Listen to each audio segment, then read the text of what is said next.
come here and talk rationally about dinosaurs being a fraud. And you're going to say, that's impossible. I've been to a museum and I've seen these dinosaurs. Well, guys, it is a lot deeper than that. And with a lot of things, the dinosaur lie is meant to do a lot of things. It's meant to reinforce evolution. It's meant to make you feel insignificant, and it's meant to hide the existence of God. Now, I'm not a religious channel, but what it's done is dinosaurs, for lack of a better word, have aged the earth in a way that makes God impossible. And you say, what? That's really the plan. Why would somebody want to make God impossible? Well, it comes down to control. That's right. People use dinosaurs, this sounds nuts, follow me, to control us. You say, that's impossible. Well, let me give you the example. Let me start out with the person that actually first penned the word dinosaur. There's a guy named Sir Richard Owen. This guy in 1842 wrote about these evil reptiles, these evil lizards, called them dinosaurs. Well, 12 years later, they found a tooth, and they mailed that tooth to Joseph Leidy. And Joseph Leidy at the time was the #1 paleontologist in the world. And from that tooth, he created the Trachodon.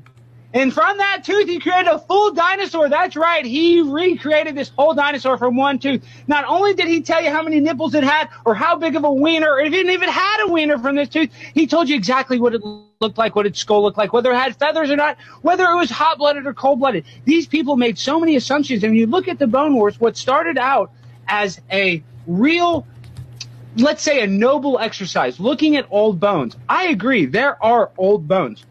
But I want to finish my bone things, the Bone Wars. The problem is they are misdiagnosing these bones as dinosaurs. When you see that we have wild hogs, even today, 800, 900 wild boars with tusks, these are the same bones that are supposedly fossilized.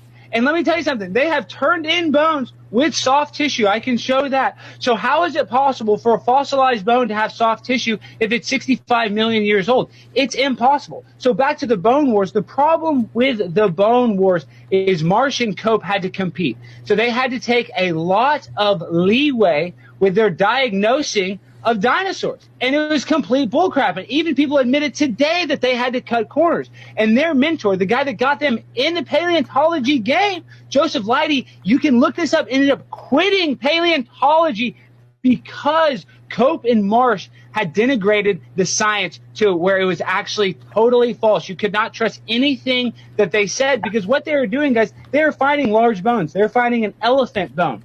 They're finding a giraffe bone, and they're saying that's a dinosaur. And you say, no way. All you have to do is look at the Hydrosaurus fulci in the Pennsylvania Museum of Natural History. That is the first dinosaur that's ever went on exhibit. And even they admit that they had to use a head that was a replica of an iguana. And then they used the head from Iguanodon, which is another fictional freaking dinosaur. So I get it, guys. There was a time on Earth when there were huge lizards. There was a time on Earth when we were covered in water. And you got to think that we don't even know every single species of fish in the sea. And you don't think these species can wash up on shore? So when it comes to dinosaurs, my big problem is that we don't have a transitional species. They're going to tell you and me that two rocks smashed together and that we evolved from primordial soup. And that before that, these dinosaurs were here 65 million years, farting around, and it doesn't even make sense. Anatomically, these dinosaurs are absolutely incorrect. If you look at their bones, the bones they give us, their body would not even be able to hold up to it if they were as fast as they say they are. But we know that it's all false. It's all make-believe. These people that are studying rocks and aging them, you can't age the dinosaur bone. What you do is you age the rocks around it. So you're not even going to get an accurate aging of these things. And when you look at the Bone Wars and you see how they had to use all this fraud, they would misrepresent regular bones as dinosaur bones because there was nobody to debunk it.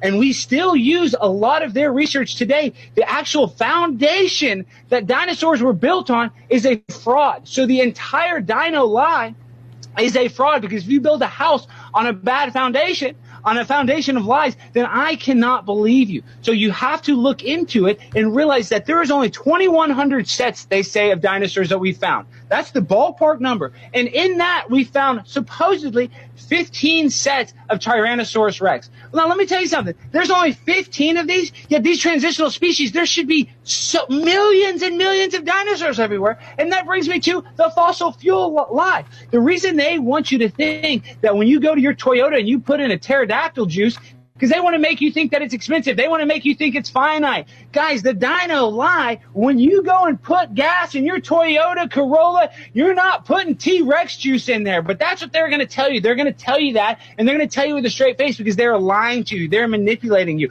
And that's the same thing with Jurassic Park. That's the same thing with The Land Before Time. The thing is, people can make money off the illusions and the trickery of dinosaurs because nobody owns dinosaurs. It is what you call open property for people to exploit. And so they are going to exploit it.